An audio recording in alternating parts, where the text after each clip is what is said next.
అన్మోల్ బిష్నాయ్ ఏం చేశాడంటే చాలా స్మార్ట్గా అమెరికాలో లొంగిపోయాడని మనకు అర్థమవుతుంది.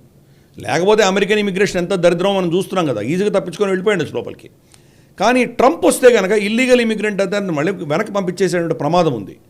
ఎప్పుడైతే అతను రాంగ్ పేపర్స్ని దొరికిపోయాడో, అతను అరెస్ట్ చేశారో, ఇమ్మీడియట్గా అజాయిలం అడిగాడు. అతను అజాయిలం రిక్వెస్ట్ ఎన్ని సంవత్సరాలు పడుతుందో మనకు తెలియదు. అజాయిలం రిక్వెస్ట్ అతనికి ఎస్ ఓ నో చెప్పేంత వరకు అతన్ని ఎక్స్ట్రాడేట్ చేయలేరు మనం. సో ఎక్స్ట్రాడిషన్ నుంచి తప్పించుకున్నాడు.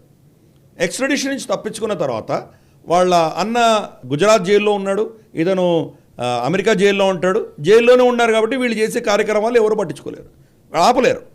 అంటే వీళ్ళు ఎవరికి ఏం ఇన్స్ట్రక్షన్స్ ఇస్తారో, ఎలా ఎక్కడ ఏం జరుగుతుందో అన్నది ఎవరు పసిగట్టలేకపోతున్నారు. అమెరికన్ జైల్లోనే ఉంటాడు కానీ అతను చేసేది చేస్తుంటాడా. ఇది అక్కడ జరగబోతున్నటువంటి విషయం. అతన్ని ఎక్స్ట్రాడిట్ చేయలేదు అమెరికా. అతన్ని ఇప్పుడు డీటైన్ చేశారు కానీ అంతకుమించి ఏం చేయలేరు. అజాయిలం గురించి చర్చ జరగాలి. సో ఇవన్నీ కూడా ఏంటంటే ఒక ప్లాన్డ్గా చేశాడు అతను.